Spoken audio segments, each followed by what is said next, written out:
Wait, maybe you're wondering, who is she? Well, she is Stephanie, or maybe we should call Stefan. She is a tomboy.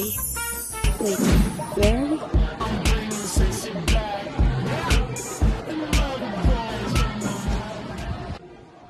Yeah, you're right. He is gay. Stefan and Louis are a couple, and that is why the other students make fun of them because of what they are.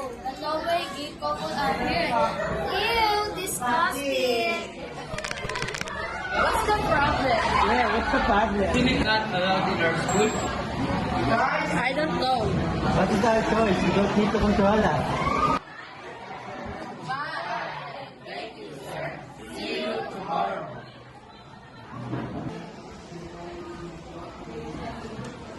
Ganyan naman sila, di talaga nila tinitibilan yung relasyon nila. Oo nga, bawal naman yan sa school natin eh.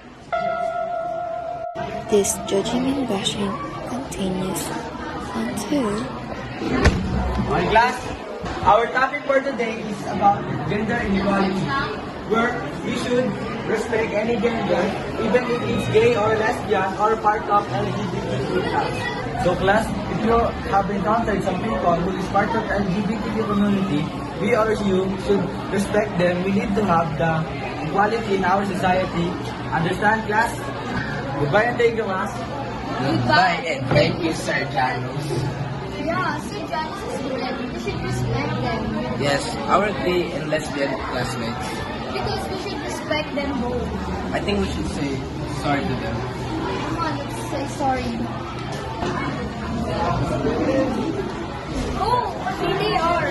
Oh, we want to apologize to you. Yeah. For what? For disrespectful relationship. And bashing. It's okay, it's not a big problem for us. Don't do it again. That's different. being different does not mean wrong. Sometimes the real mistake is judging what we never try to understand. But